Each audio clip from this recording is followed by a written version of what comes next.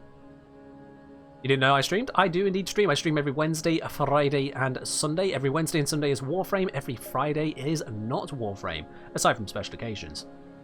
Friday's a variety stream, which is voted for over on my Discord by subscribers. So welcome on in. Hope you enjoy the streams. Blue? I mean, obviously I'm going to pick the blue option. Duh. I've got improved scanners. I'm going to use them. You follow the faint signatures and find them floating not too far away into the nebula. Thrilled to be found by friendlies, they come on board and abandon their wrecked ship. And I gain the crewman, Ekman. What's this game about? So, I am in control of a Federation cruiser. This one is a stealth cruiser, hence I have cloaking facilities. The aim is to get from Sector 1 all the way through to Sector 8, shooting ships, engaging in politics, so little adventures here or there, upgrading my ship, and bringing the secret to destroying the rebel fleet. And I just gave myself a slug crewman. Now, slug crewmen, we haven't had one so far. So let me just walk you through what we got here. Humans are just humans, you know, they do pretty normal stuff. They gain their skills slightly faster, but otherwise they're humans. I've got the Lanius here, drains oxygen from rooms, slow movement, but does not take any damage due to a lack of oxygen. And now we have Ekman, the slug, Stephen Ekman no less. These telepathic slugs were shunned in the Galactic Federation for their constant thievery and attempts at manipulation. If you're familiar with Star Trek, think of them like Ferengi. They are telepathic, so their telepathic powers reveal rooms and life forms even when sensors are down, and they are immune to crowd control. Mind control, I should say. They are not Xmas units. They're Ekman units.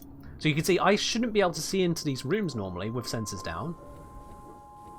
This slug can see beyond the veil. I'm going to put the slug here. I'm going to put them in control of shields because they can't be mind controlled, so I will never have someone suddenly sabotaging my shields from the inside. CC either going to put out a limbo. I mean, cloaking is effectively stasis for the other team. They can't shoot you. So, kinda. Alright then. So let us continue our advance. You can see the rebels are making basically no progress here. I could have done that one. What a mistake. But whatever. There is a ship here. Let's go. This nebula turns out to be the hiding place of a terrified rock crew taking refuge from the Zoltan border police. Oh yeah, I forgot I was in Zoltan territory. They don't seem prepared to risk your leaving with their coordinates. They open fire. Another pillbug? This is a bigger pillbug. Look at the size of that plating. This is more like a pine cone. But what is very important to notice here is they have 1, 2, 3 weapons. That would be a problem. Time to dodge and tank my way through it.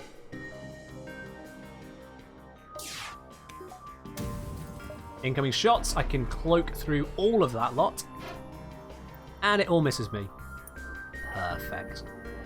Nothing they can do there. And you can see, even though I've got no sensors, my slug crewman is reporting the location of the enemy, so I know where they are, what they're doing. Glade beam is primed and ready to go. Oh, okay, I haven't popped their whole shield. So glade beam and all beams, they deal 1 less damage for each shield bubble they still have intact. So this is only going to deal 2 damage per room. This is not going to be a one-shot. What I can do is stretch it right here, and I'll hit the shields, the O2, the piloting, and the weapons. Which is a bad day for them. The rock ship hails, "Enough! We were told aliens were a threat to our ways, and you have proved as much. Take this and leave us in peace." But I have the glade beam. Not happening. I'm going to continue to hound your shields until there is nothing left. And you cannot penetrate mine. Blade beam. Do your thing. The ship explodes, leaving behind a substantial collection of useful scrap material. Jolly good show. I need to head down there. Let's take a quick little jumperino. I don't need to upgrade anything because there's no ship there. Inside this nebula, you detect a rogue planet drifting through space. On its surface, a huge monolith visible at this distance even to the naked eye. A Zoltan Elder hails you from the planet. Through luck or intent, you have discovered the Great Eye. Look into its depths and receive your just deserts. Oh. Rogue Planet just ran away. I don't know if you're being serious or not, Ladybug. Are you actually familiar with Rogue Planets IRL as a thing? Because they are. I'm going to pull in the ship closer. Let's see what we find out. You approach the planet and wait, but nothing happens. The Zoltan hail. And in the coming times, when the monolith speaks not with a man, he has no future and must be left wanting. And so they're going to attack me. Great. What's a rogue planet? So rogue planets are literally planets, you know, they're not stars, but also not small asteroids. They are a body that is spherical due to its own gravity, but isn't itself large enough to be a star. Hunks of rock or gas floating through space.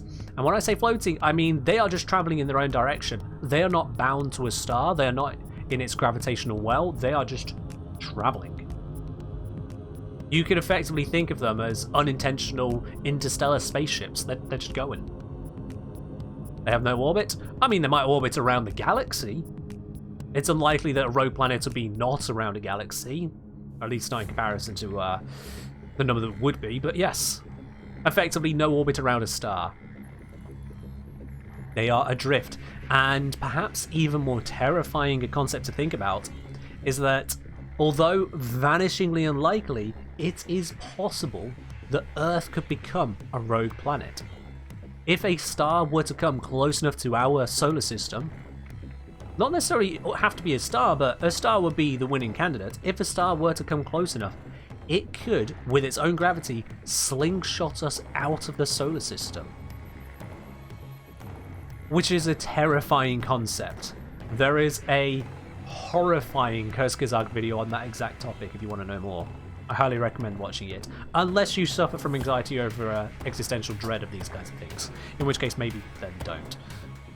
But for now, we'd all just die? Oh yeah, pretty much, yeah. If we get flung out of the solar system, that's pretty much game over. With enough advanced warning and technological advancement, some people may be able to create enough of a shelter to kind of hold on and hope that they can get to another planet, get to a star system that isn't ruined. But otherwise, most likely it would just mean death, yes. The vast majority of the population on Earth, not to mention pretty much all species, would die in the event of that happening. Slowly as well, just to make it even worse. Alright, let's go. Let's defeat this thing. They have got themselves a halberd beam, so that deals 2 damage per room, and they've got a heavy laser, which deals 2 damage in a single shot. I am going to dodge the heavy laser shot and give myself time to charge up. Now, firing does make my cloak run out quicker, but I need to hurt this shield. It's still got 3 pips. I think my glaive can do some damage. I don't know. This is not going to be worth it. Because if I fire that, I'll only do 1 damage to each of those rooms. Whereas if I hold out, I can get a much better glaive shot in. I'm going to hold out. This might be a mistake, but I'm going to hold out. Because if these two synchronize, I'm screwed. Potentially. Just going to keep on weakening that Zoltan shield. If I get that weak enough, I'm good. Also, my cloak's back already, so that's good. Okay, there we are. On the next dual laser, I will beam them. And they will know pain. Okay, it missed. Whatever, I'll take it. Good enough. They know pain. It's not a one-shot, but whatever. It's fine. Let's just finish them off. There it is. If we all jump at the same time, the planet will say ow. Doubt on that. As I say, we'll be flung out of the galaxy, probably freeze to death. No.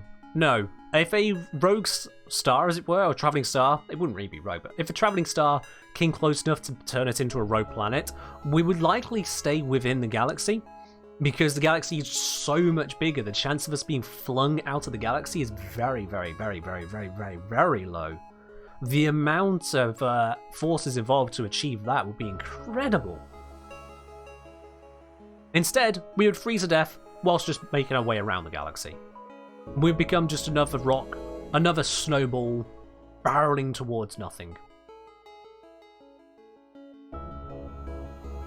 In a very, very, very unlikely scenario, it might even end up with that same snowball Earth crashing into something, but space is pretty wide.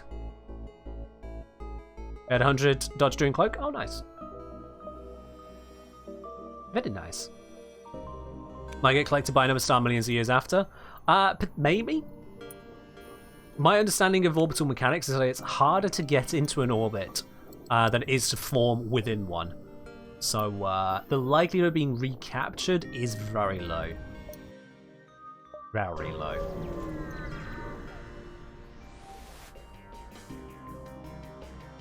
Like many areas in Zoltan space, the residents of this sector prepared well for galactic war. The military here seem to have given up on reasoning with foreigners, preferring instead to attack on sight. Oh poo. They have a flat cannon, they have an ion gun of some sort. And they have 2 crew on board. Interesting. Well, I have a glaive. Armor dual lasers, weaken their Zoltan shield, cloak through this. La la la la la la la la la la. They missed. Just to clarify, if this happened, it would be in millions of years, right? Not in our lifetime. Yes, Cosmo. If there were a star to be approaching that would risk us being catapulted out, we would see it coming in the first place. Because it would be literally a star approaching. Our astronomers would see it and go, oh fuck. So, we're fine. It's not going to happen.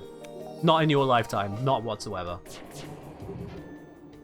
Anything that is too dark to be noticed by our astronomers is not a threat in that regard. Now, asteroids, on the other hand, they're a threat. Yeah, they could screw us over. Just like this flak and shot could screw me over here. Ow, my shields. Why? Why am I leaving 4 shields? I'm going to take the opportunity to shut that down. Thank you very much. And now I'm just going to finish off the job with the dual lasers. Space is so big and there's so much nothing in it. True, yeah. Space is very big, has a lot of nothing. Weird to know is that the universe doesn't like nothing. The universe doesn't like nothing. If there was indeed a nothing, if you create a true vacuum, a vacuum of actual nothing, the universe then creates a something. This is a known thing. And in fact, the universe is constantly creating something out of nothing, all over the place.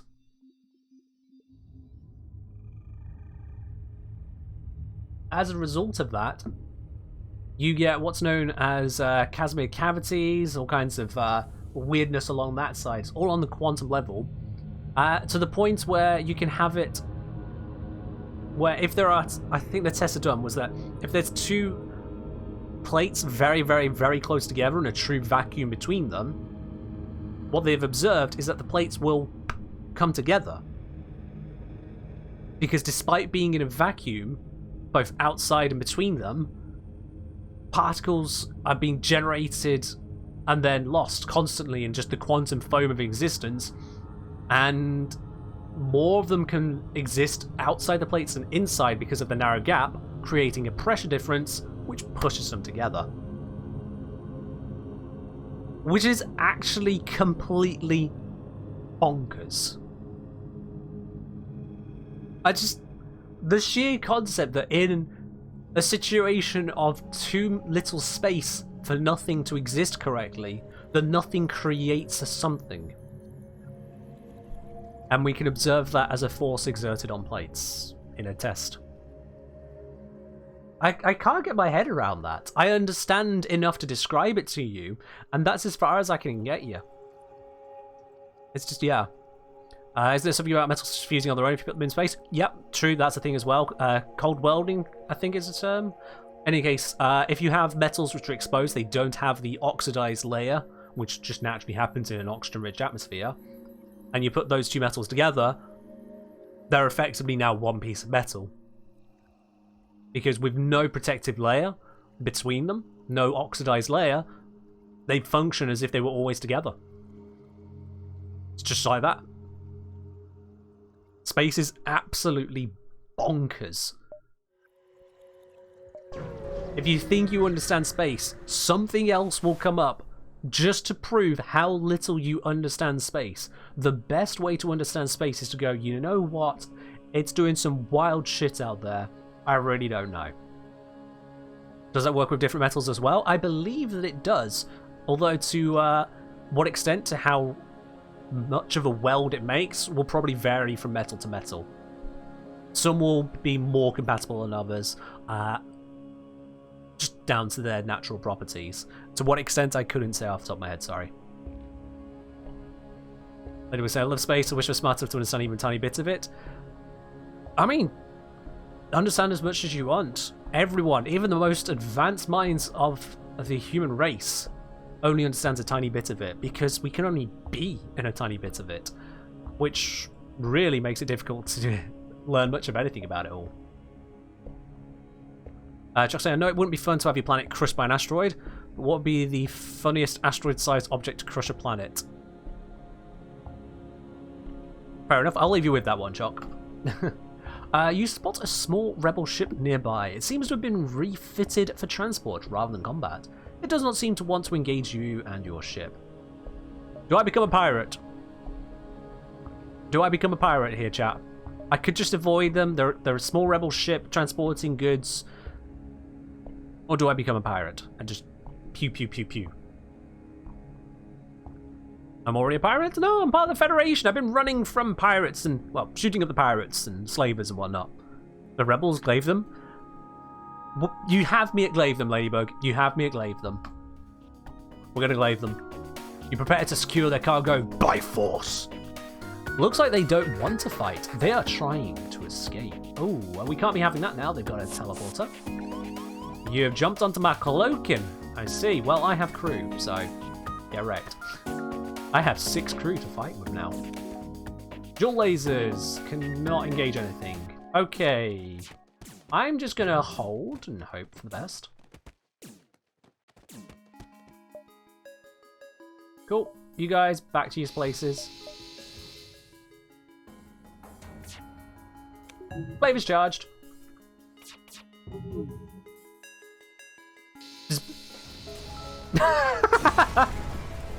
Oh dear. Oh dear. The ship's cargo was not salvageable. However, they seem to have been surveying the region. They possess detailed maps and data. You download what you can into the ship's map. Oh, nice. Nice. It's always lovely to get that when I'm about to leave. Oh well. Glaving successful, yes. As I'm saying, I have few astronomer friends, and I don't understand what they're talking about half the time. All I know is space is wild. Being an academia sucks. I'm not sure I can pass that last bit on. Sorry. Since the opponent's a rebel, wouldn't that make you a Corsair instead of a mere pirate? Maybe. I be honest, I don't actually know. Corsair. Let me look this up. Corsair. No, not the company. No, define Corsair. Corsair, a pirate ship.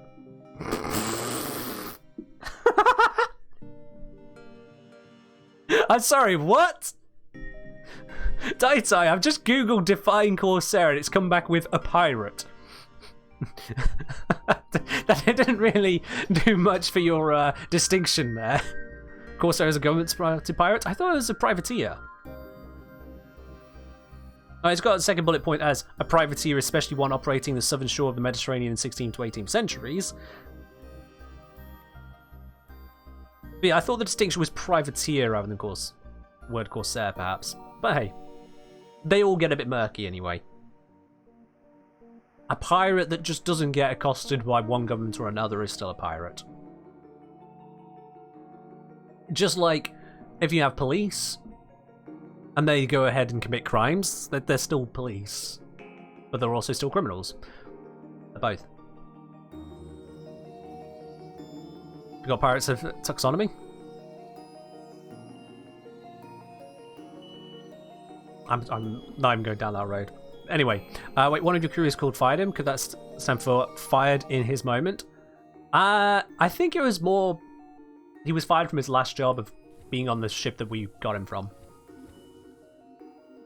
Government-supported pirate is a privateer. Corsair is a specific type of pirate from one region. Right, okay. So it's a champagne moment. Got it. Let's jump to the next sector. We have got the options of Zoltan or Rebel.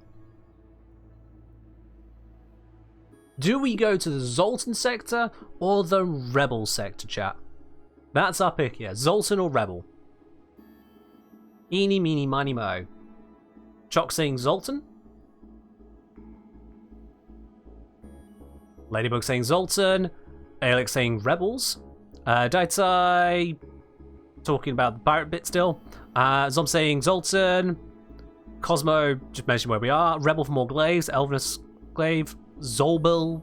So Itakendo just doesn't want to vote. Which means that is a 3-2 vote for Zoltan.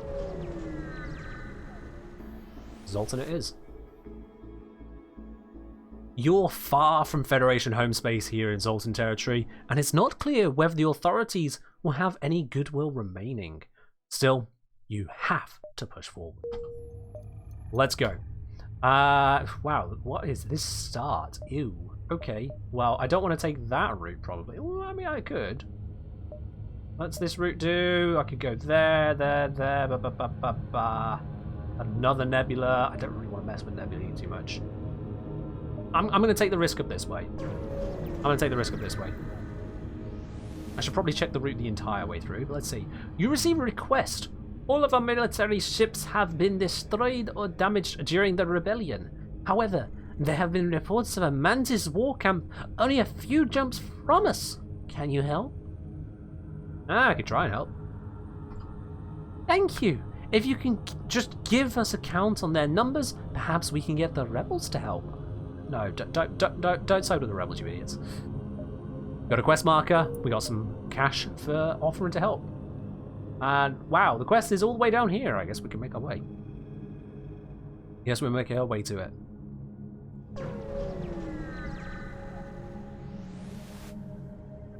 The Zoltan stationed near this beacon are happy to receive you. As they give you the formal tour of their ship, you spy some local star charts and mentally log the details. Oh, lovely. I just had a quick browse through their ship and took notes. Ooh, wow, okay, detailed notes. Going this way would probably have been the better route. I look at it. But okay, we're here. So I can go there, and then I can go there. That works. Yeah. Skip the distresses. They're just interesting to me. Cool, we got a route. And with that route in mind, let's upgrade the ship. Let's go there in the store and then upgrade the ship. What is distress? How do I define... Google, how do I define distress for Chocodika here? Distress, extreme anxiety, sorrow, or pain. Yeah. Basically, someone having an emergency. The distress beacon is activated. Someone needs help, is what they're saying. Think of it like SOS. I think of SOS like, oh dear God, please help us. Someone, please. You jump into a debris field that used to be a Zoltan cruiser. Unfortunately, its NG escort takes you for the attacker and retaliates. The refusal hails. I notice I'm in a little bit of a predicament now because this has 3 shield pips. My gun does 2 damage. Oh my word, that is a lot of dronage. And that is a lot of ion. Ooh. I would very much like to not have to deal with that. So let me just pop that over there. Can I dodge the first one? I do not dodge the first one. Okay.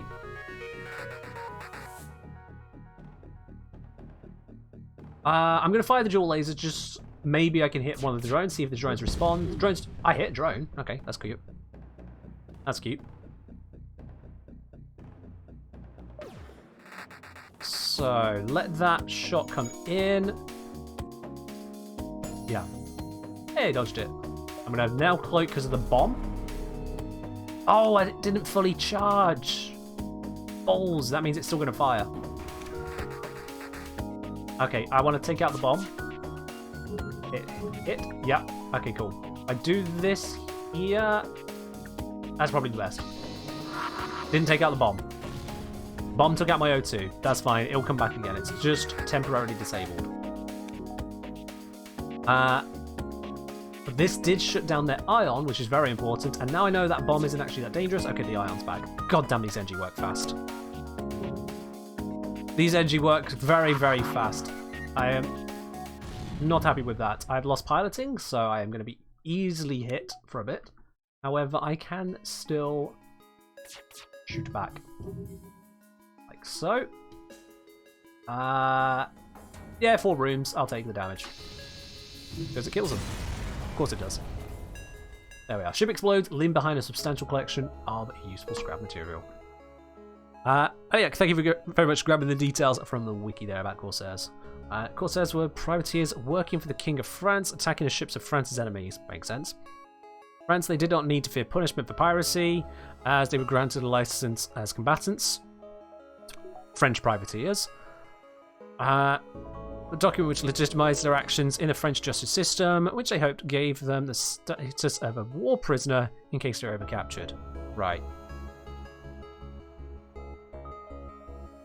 Fair.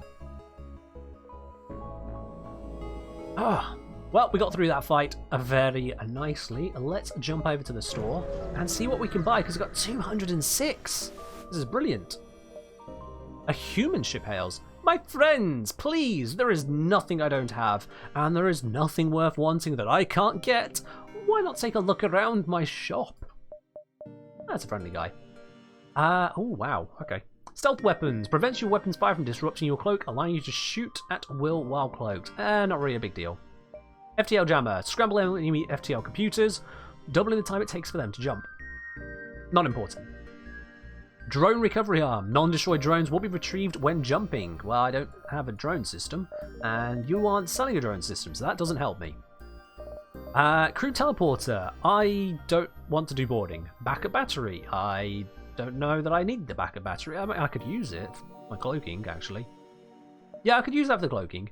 Clone bay. Automatically clones dead crew, but I have a med bay, so I don't need it. Hull laser takes 2 power. Hull laser 2 takes 3 power. Pike beam, I already have a beam weapon, so I don't need that. Hull laser charges 14 seconds. Just to fire 2 shots. I don't actually like any of this, chat. I actually do not like anything this guy has got to offer. I could pick up Giles, but I've got 6 crew. It's just... it'd be just a power bar, basically. I'm gonna take the backup battery just because that works with cloaking, but that's about it. I'll save the rest of my money for something else. False advertising? Yeah. That's Zoltan space for you. They apparently don't have the same regulations as human space when it comes to you know, advertising laws. But hey, we at least got the battery. That can help us out a bit. Let's continue our route. Instead of going there, I could jump to here and there. Okay, let's do the distress beacon. I can repair. I'm actually holding on to the cash because I'm not that low on hit points. I'm holding on to it so that I can get something better at this store. repairing yourself to maximum isn't actually optimal to play in FTL. If you spend the money on repairs, you're not spending it on upgrades. You find the source of distress core, a small research station. It appears a small laboratory fire got out of control and is threatening to destroy the station. Their fire suppression system is not responding. Ooh. So I can send my crew in a shuttle to help put out the fire. I can dock and try to rescue the survivors, or I can just leave them to it. Interesting. That is interesting. If I send the crew in a shuttle, I risk my crew. If I dock, I risk my ship. And if I leave, I risk getting nothing. Actually, I guarantee getting nothing. Interesting.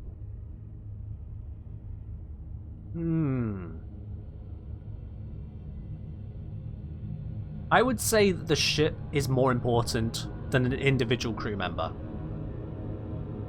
Distress node means side quest? Everything is a side quest. Everything is a side quest, Jock. Every node can be something. It's just I have scanners which tell me more information about what kind of something I'm about to jump into. I'm going to send the crew in a shuttle. I might lose someone. They might fail to put out the fire. This is on a station after all. Things can go bad very quick. But I'm going to risk it. Your crew valiantly keeps the fire at bay long enough to allow some of the scientists to escape, but it appears to be a losing battle. Before long, you order a retreat. The few scientists they were able to save are distraught but grateful. You drop them off at the next station. Well, we didn't lose anyone. It was not for nothing, but at the same time, not the best of results for the station there. But we did roll high enough on our suppressing fire check, I suppose, and we got 50 scrap out of it, which is a lot. No one died, we got money. We'll take that. Let's head down to the ship. Ship encounter, battle music on the speakers. By the time you notice the rebel ship behind the beacon, it's too late to avoid a fight. Okay, they've got 2 weapons, halberd, heavy laser, that is plenty handleable, 2 shield pips, and not a lot else going on. Why do I feel like this one's going to run? No, they're not running. Okay, that means they're an idiot. That is fine by me. If they want to be idiots, they can be idiots. That'll hit the shield, I'll instantly regenerate it. They are barely a threat to me, are they? Yep. Alright, well, that's fine by me. I will just fully charge, unleash. Oh, missed a shot there. That's fine. I'll swipe from the other way. And now they can do even less to me. Yeah, this is a bad day for them. Now their shields are completely offline. They have no one manning the piloting. Let's make sure those shields stay offline. Thank you. There we go. And Glaive is about to be ready again. Wonder what our kill count is actually. In terms of ships, we'll see at the end of the run. In terms of enemies, I don't think there's a way to know. The ship explodes, leaving behind a substantial collection of useful scrap material. Oh, this is a lot of scrap to have, not gonna lie. This is a lot. But let's jump to the store and see what they have for us there, because I've got so much, I'm happy to go there right now. A Mantis crew here is hunkered down in the abdomen of a long-dead space whale. The only way, presumably, for them to operate their black market trade without detection. Worth a look. What? I forgot to read some of these for a while. Mantis in Salted Space running a black market from the gut of a space whale.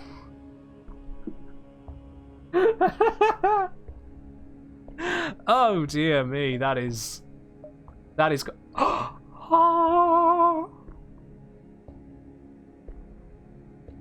Everyone who knows is so happy right now.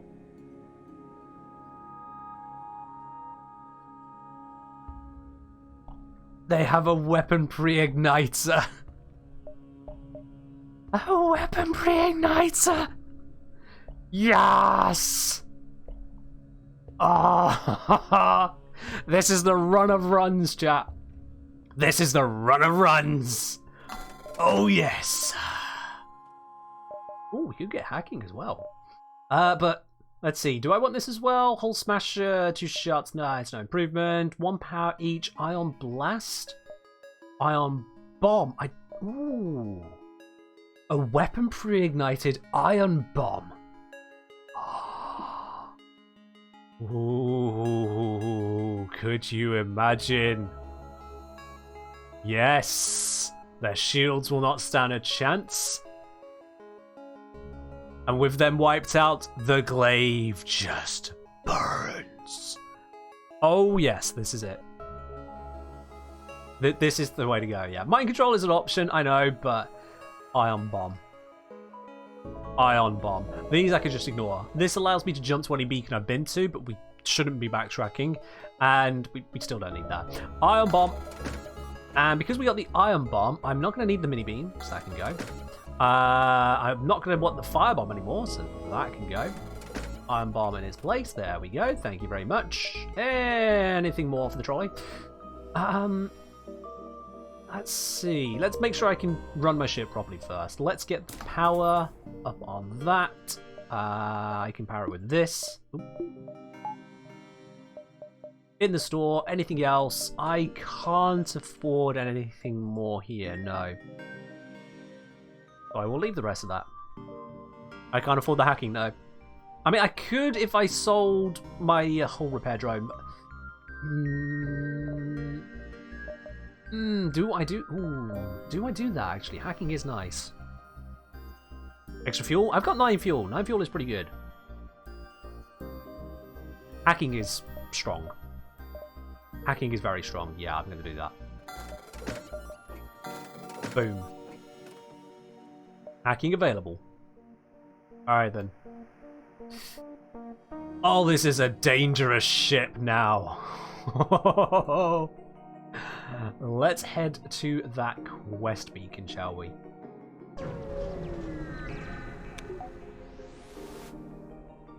Repair? Don't need to repair. We got plenty of hit points. We're still in the green.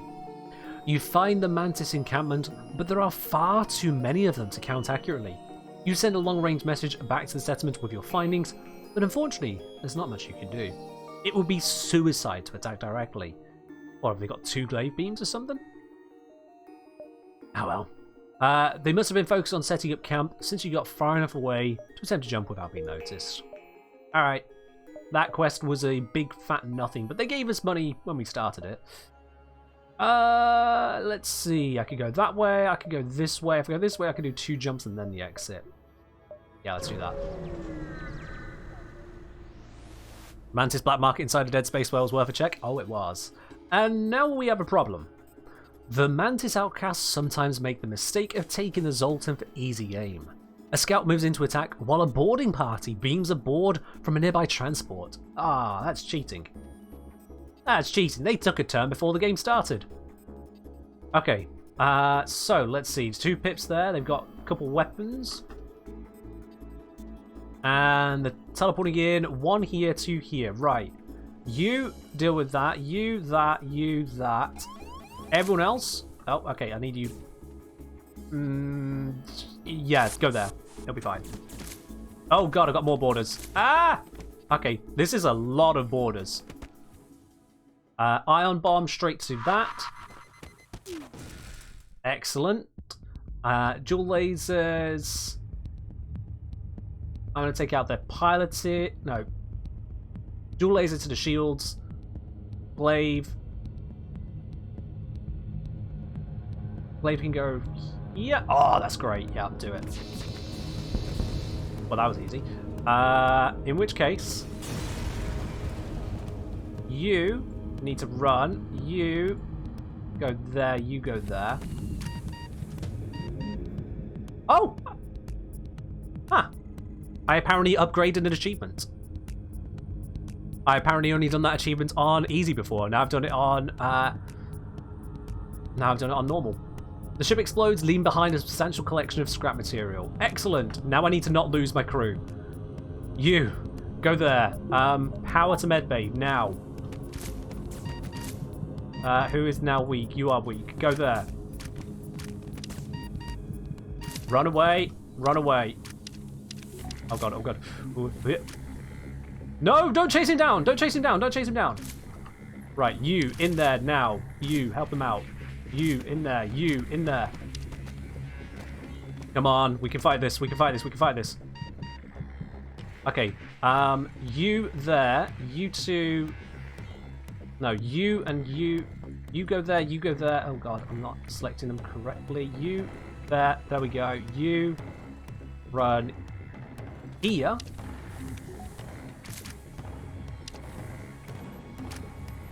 So this is a little trick you can do. You can run people through a room to heal them as they pass through the room.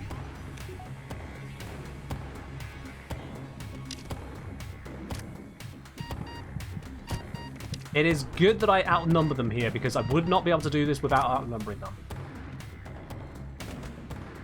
You switch in. And I've just about managed to pull this off. Woo! Okay, can I lock them out? I didn't have enough power on the doors. I'd need to put a guy on doors and they'd probably just get chased down by the mantis. Ah, don't suffocate my guys. Go there, please. You go there. You drop out into there. You can go to heal. You can go to heal. You have healed. Whew, that was definitely some micro. Alright, let's have a look at that achievement real quick. It doesn't want to show me there. Oh!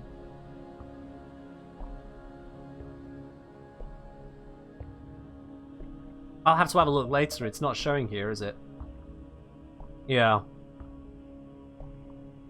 We'll look later on. Moving through the medbay is a really good strategy. It is, yeah. One of those things you pick up after hours and hours of playing this game.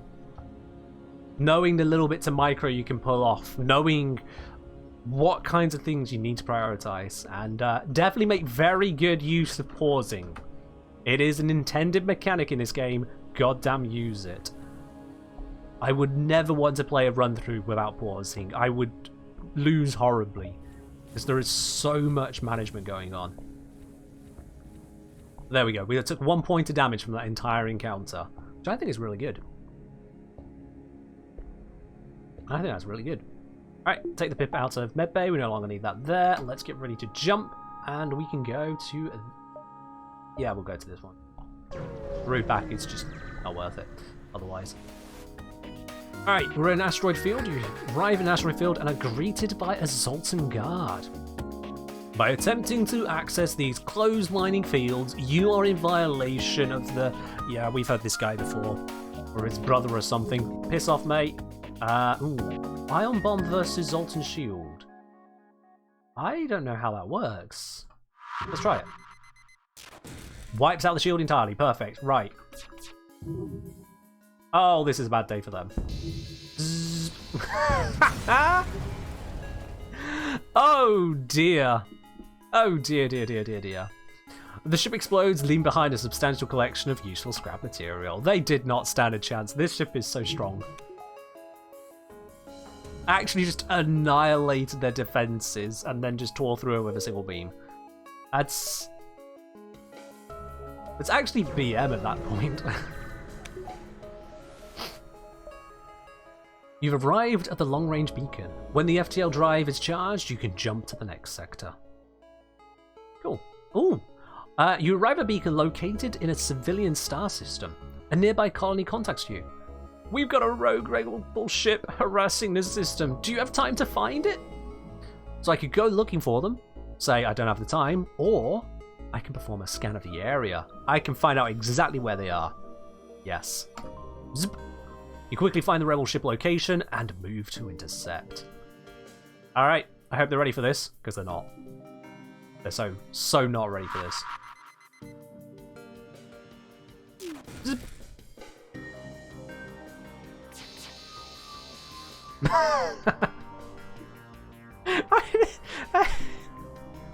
It's too good. It's too good. I don't know. Except Saryn. No.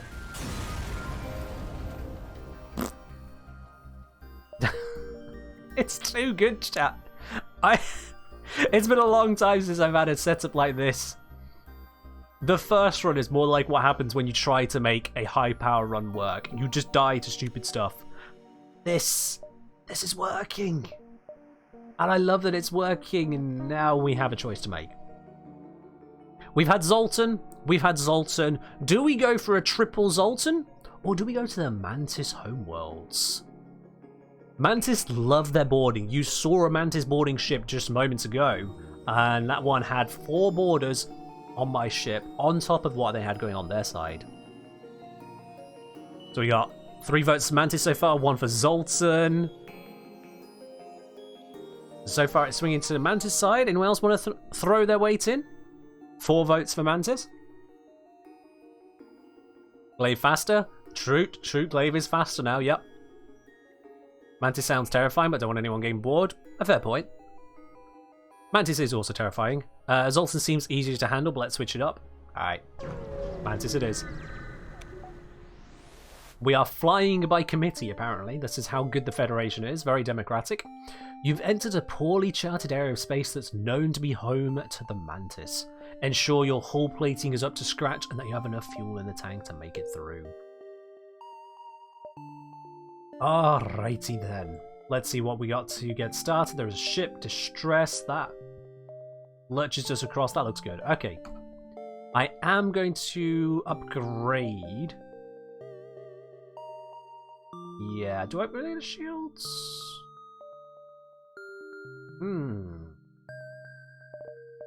I'm tempted to upgrade these, because if they go down, I can be in a pickle. Or doors. Doors. I've got Mantis issues. Doors. Yeah, doors and healing.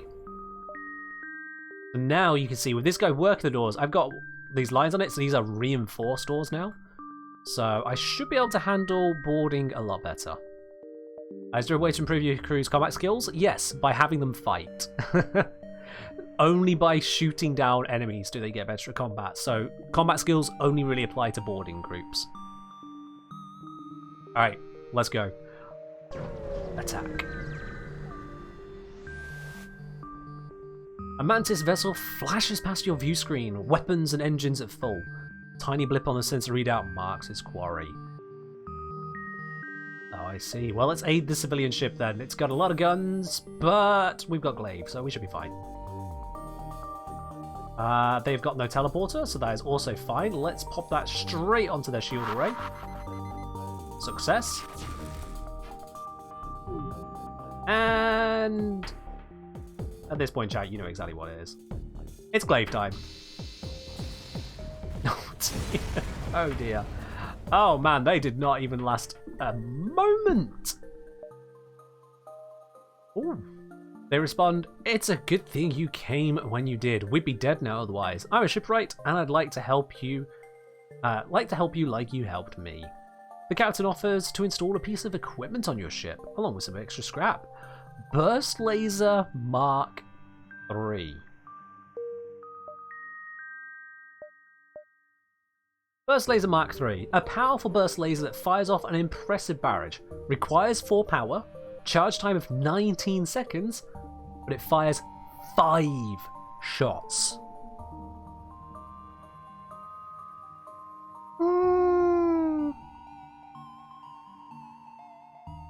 If I remember correctly, I think there is a exploit that would allow us to use both of these at the same time, but I feel like that might be unreasonable, chat. I think, yeah, I remember the exploit. I don't know if it ever got patched. But I'll be honest, I feel like that would be just going too far for an already strong run. So I'm not gonna do that. But for those of you who know, you know. As nice as that is, no. Now I could try and get hold of 190 scrap and then replace the dual laser with the burst laser 3. That could be spicy. I'd then be stuck to Glaive burst laser because I wouldn't be able to power the ion bomb at the same time. It would be better to have a different, like a 3 power weapon instead though. It's not the best item to have found, but it's still strong. Alright, let's go. No exploit. Just... Ooh. I love it when you see a blue one that's beam weapon. You arrive at the distress beacon near a small asteroid belt and find a ship with pirate markings partially crushed between two large rocks. It must have been illegally mining the belt without proper equipment. Now normally I could try to dislodge it by shooting at the rocks, or just destroy and loot the ship. But now I can carefully cut them out. I think they might be more grateful. Bzz. Use your beam to make a few precision cuts in the asteroid. The ship gives a quick burst of thrust, and the rock crumbles away. They thank you, and offer some of the resources they have collected. Lovely jubbly. Oh, we got a store. Alright, seeing as there's no ship or distress here, I'm just going to go straight to the store. Expect them to be hostile. They probably saw the fact that I used a glaive beam to cut them out and went, thank you, sir. Please don't hurt us. we were stuck between a rock and a hard place, literally. It's fine. It sends a message. I shall save you with the power of the glaive. Ha ha! Yeah, I wouldn't fight with such a ship either. Upon arriving at the beacon, you're hailed by a well-spoken mantis. Hail, traveler. These are dangerous times. Perhaps you find yourself in need of our services. He appears to be a trader. 300 hours, is this game online? It is not, no. It is a single-player strategy roguelike game. Alrighty, let's see what they got here for us. I could get drone control. Defense drone, that could come in very handy. Automated reloader. That just seems unfair. That just seems really unfair. Cooldown between weapon shots is improved by 10%. On top of already having the No, I'm not doing that. I'm not doing that. Let's see. Laser charge... charge weapons don't work too well with that pre-igniter, so I won't do that. Heavy laser Mark 1 only fires a single shot, so that's not better than the dual laser. Breach missiles, 3 power, fires missile. But it's 1 missile. I'll pass on that. Oh, I need cooldown, well, 1 shot is all I need, because it's not always going to be enough, Norik. 1 shot is not always going to be enough. And because 1 shot's not always going to be enough, I'm actually tempted to go for the drone control here. As much as investing in more weapons is nice, the drone control with a defense drone can really help me out here. And I could also sell the burst laser 3 whilst I'm here, because I'll be honest, that investment is not going to pay out. So, yeah. Yeah, I do think drone control is the smart play here. This is your ship's final system slot. Oh, wait, hold up. Final slot. I need to think about this. So if I take this, I can't get mind control. That's fine. What else can I not get if I do this? I've got cloaking, I've got hacking, I've got shields. I think it's just mind control, isn't it? Yeah, I think the only thing I don't have is no cloning. Well, clone replaces medbay, so I can't have that anyway. I don't want to replace my medbay. Medbay saved my life moments ago. Yeah. So you gotta love every atom game to have 300 hours in a single-player engineering game. I mean, first of all, I wouldn't call it an engineering game, but okay. But yeah, I do enjoy this game a lot. Seriously. I mean, look, here I am still playing it now and enjoying every bit of it. Maybe you'll get this game someday. Trekkie, it's on sale at the moment for like, what was it? Someone looked it up. Was it £1.74 UK? Literally less than the price of a coffee. In fact, literally less than the price of subscribing to my lowest tier of any subscription whatsoever is. Less than half the price of a Twitch sub. It is lower than the price of a YouTube membership. It is lower than the price of the basic Patreon subscription. So, it's cheap as chips. Actually, I think it costs more to get chips in some places. That's how cheap the game is on the current sale, which is incredible. Because this game is worth well more than £1.74. So much more. But yeah, I'm going to get the drone control. That defense drone, that's going to save my life at some point. I just know it. And with that, I can't afford that unless... Well, I could sell this. I don't need this. Oh, true, yes. There's also teleporter I'm not grabbing. Yeah, thank you, Norik. Alright, I'm selling that. I'm not going to use it. I'm not going to use it. Instead, let me grab a little bit more power. Let's see, that gives me one spare pip. I want another. Oh, wrong button. Another spare pip there, and I'll put a pip into the drone control just so that has an extra health point. So the defensive drone doesn't go offline just because it got tapped a little bit. Funny enough, the gamer soundtrack is cheaper than the soundtrack. Well, there we are, and yeah, sales for you, isn't it? Right, there is a solar flare issue, which I don't want to deal with, but I can instead just go around it. Yeah, that sounds fine to me. Let's just go around it. Easy. This beacon seems to serve as a meeting place for local traffic. It seems you can find crew willing to fight on your ship here for a price. Ooh. So I can grab Ariel here. I've currently got Ekman on shields. I can grab Ariel, who is an NG, which means they repair faster. That would be my first NG. Yeah, I think that's a smart idea. I will absolutely take you on board, Ariel. Welcome to the club. You live over here now, which means that my slug crewman can instead focus on, well, they can just be ready to assist with repairs or fighting or anything. This is now a free crewmate. They can just go wherever I need someone. That's perfect. I definitely don't need any more crew after this, though. Let's see. I want to be getting down to the exit. I've got enough time. I should be able to go through these. Yeah. That one's close to sun, but it's got a ship, so it'll be worth it. So let's do that. Let's make our way through. A youthful-looking mantis captain hails. You, prey, must know your death. Kazathrak's final kill before maturity. Kazathrak pay respects. Seems respects in mantis culture are paid with lasers. Yeah, alright. Incoming boarders, so let's immediately deal with this ship as fast as I can.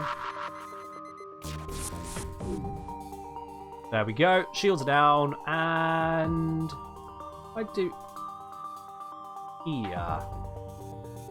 I don't think I can get a 5-room hit. No, can't get a 5-room hit. I can get a 4-room hit there. Let's see how much damage. They've got 14 health. This will only do 12. Can I not get a 5-room hit? I cannot. And I can't get a 4-room hit from shields. Oh! I need their shields offline. I need their shields offline. The rebels are chasing you as an entire fleet? Yes. Whole ass fleet. Seriously. Do not sit around for that. Even Glaive can't save me from that. Alright, I'm taking down the shields. I'm going to risk the attacks and whatnot that are incoming because I can cloak. So, right. So this I need to deal with. Let's get him out of there just so I don't use all his health. Single shot coming in, that's fine. Superpower. Cloak up. Ooh, okay. Nearly lost him. You join the fight. You come over to engines. You get ready to join the fight because I'm going to need you to because that slug is going to go low. Slug is low. You switch in. Dual lasers hit that shield again. And good, they did finally take some out using the teleporter, which means now I can just finish the job. Woo! Alright then. I sent them over to the medbay. Didn't actually channel the medbay. Oops, let's heal them up. You two go over here ready to heal. You can go back to shields. You can go back to there. You can go in for healing. And that is job done. It's all fun and glaives until the crew micromanaging starts. Yeah. Crew micro is a very important part of this game, which is why I have 7 crew, to make it where I don't have to micro as much. When you get down to like 2 or even 1 crewman on a ship, and you're like, please, please, please don't die, please. It can be painful. Who knows why the mantis would venture so close to a sun? Perhaps it's to make it for more of a challenge. In any case, they have no boarding, so those three mantis are not doing a lot. And I can just iron bomb.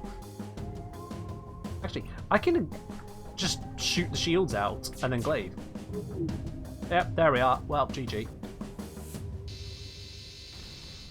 GG.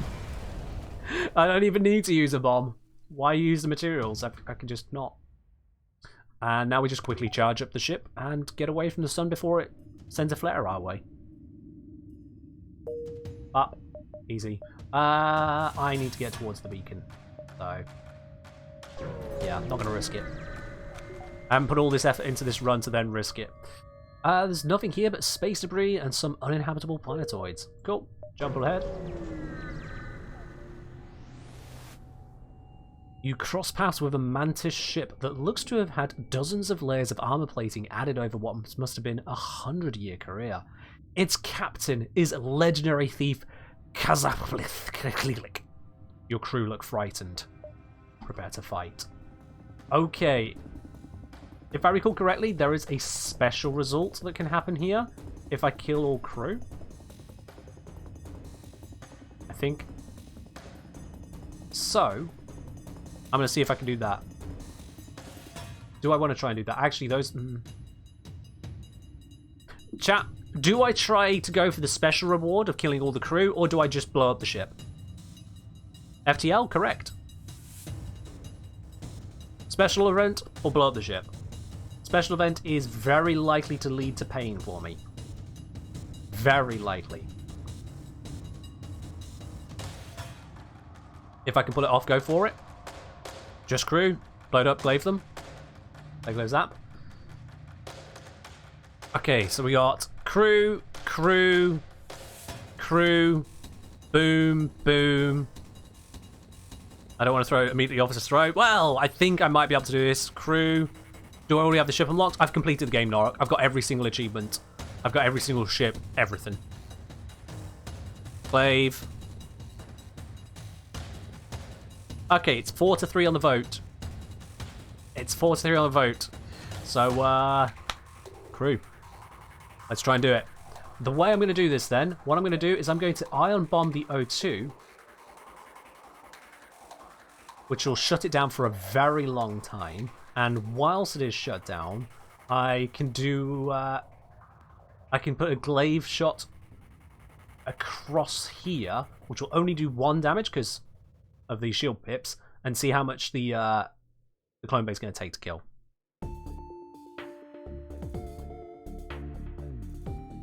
Let's pop that there, and pop this here.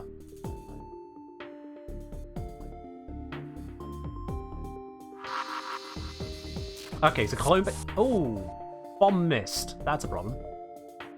The bomb missed. Okay. I want you and you on that. Let's get this guy dealt with. What I could do is I can hack the clone bay. Now I think about it.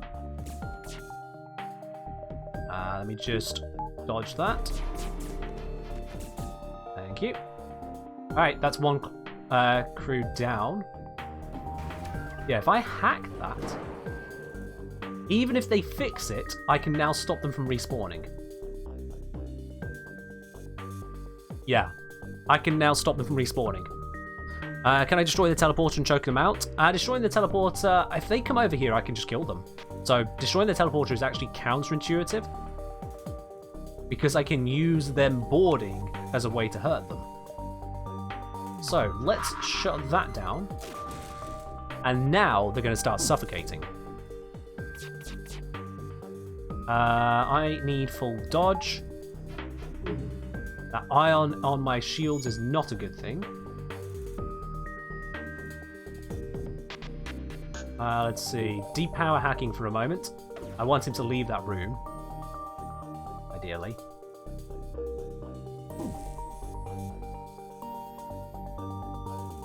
Hold off on the glaive a second, let him leave the room. Repower hacking. Now he can't get in to start fixing it. I'm going to put the ion on here again. And cloak up. Ooh, just about dodged that. Their O2 is now further down. Repower the shields. I do not like the fact that they've got both of those operating. Oh, this is about to get squeaky. I'm going to take damage here. I can't stop that. I'm going to take damage. Ow. Okay, just the shields took a hit. You two, help the repairs.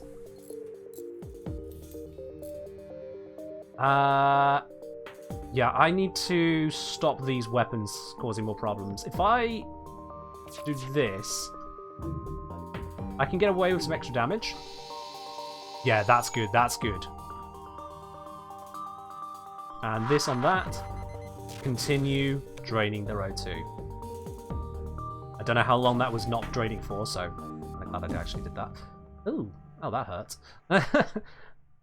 Stun 3 of my crew at once, why don't you? Get them healing. I can see that this is nearly repaired. Does hacking it stop the repairs? I can't do it, so no. That's fine. Ooh! Missed that hit on the O2 there, so I'm going to have to take drastic measures. If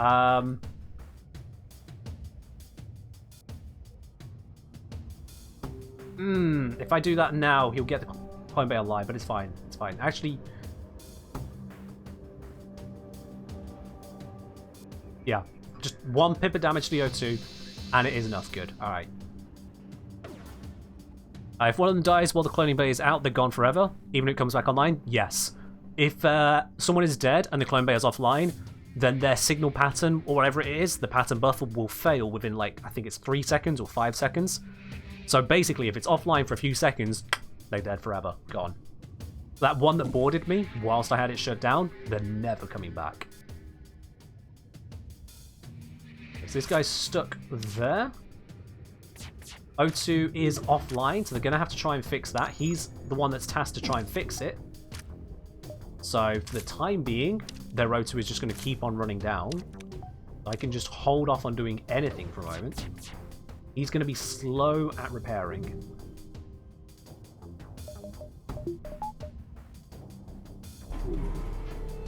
Added in a little bit of cloak there because I saw I was risking taking damage. Cool. Just leave everyone where they are right now. Yeah, see, their O2 is down. They are struggling. He's not going to make it. He's down. Now I hack the clone bay. Which means that one will also die. And Iron Bomb to finish it off. And they won't be able to recover. Boom. I took out all life. No more life signs are detected aboard the ship. You appear to have won. We've been stripped the ship. Oh. I don't know why. I thought that would lead to finding one of the crew still alive. Balls. I must have forgotten how it works. Well, that's something you can look up on the FTL wiki if you want to know about how that one's supposed to work. I thought that was, you know, this Mantis Home was. That was the legendary thief thing, but maybe I need higher sensors or teleporter. Needs to prove I could do it? True, there is that, yeah. I definitely have the right setup to handle that one safely. I take what I can get and leave. Oh, and the final shot still hits me. Thanks. Appreciate it, game. Alright, everyone back to their positions. That depower, put it into here. And go. Oh, I needed tier 3 sensors. Right, Norok, thank you. Oh well. I should have just killed it then. Speaking of just killing it, let's get this one down nice and quick. I see that missile. I do not want to deal with it. There we go. And get the angle right. There it is. Boom. Alright then. Well, that was easy. Yep. Up. We just need to deal with these guys now. let's send you into... Oh, not you. You into there. Let's vacate the oxygen from all of those rooms. They will start firing on that, then they'll soon realize, actually this is a bad idea. I'm going to distract them so they stop destroying the system. There we go. Power up the med bay. They will start losing health. As soon as they break in, I'll close the doors.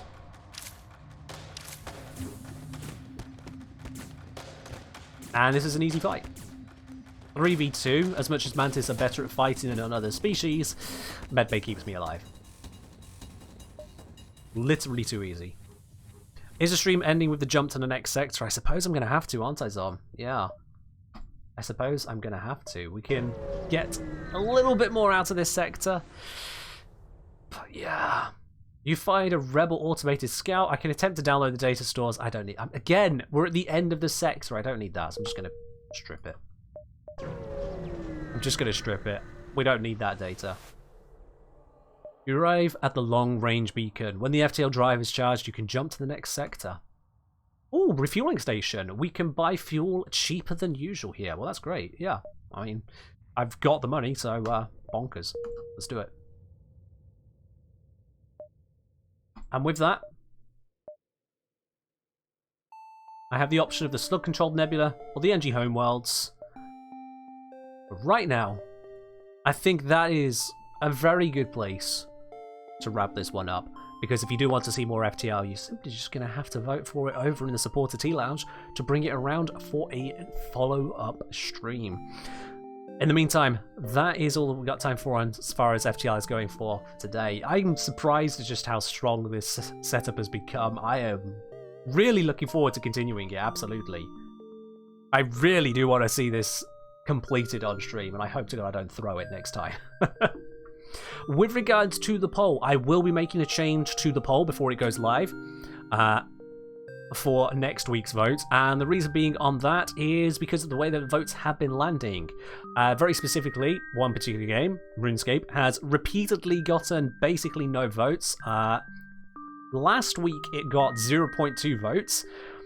This week the person who voted for it last week didn't. So I'm taking it off the list. I'm taking it off the list at this point. It's very clear to me that that one is just taking up a space that doesn't need to be taken up, and instead I will be slotting a new game into its position. RuneScape got glaved. RuneScape got far worse than glaved. RuneScape has just been left behind. It was there, reaching out like a distress beacon, and we said, nah, not worth the risk, and we moved on.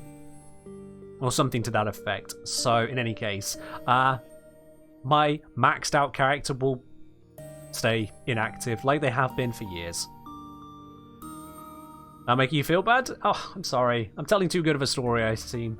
In any case, we're going to wrap that one up there. There will be a new game on the list for you to vote for. The votes on the RuneScape one will not carry over to the new game. They will instead be held in stasis, so if RuneScape is ever added back into the poll for any reason, it will have the votes from before. But otherwise, that is where we're going to wrap it up. Thank you very much for joining on today's stream. I do hope you have enjoyed yourselves, and I will see you on Sunday for some more good old Warframe. Until then, have a very good weekend. Bye-bye.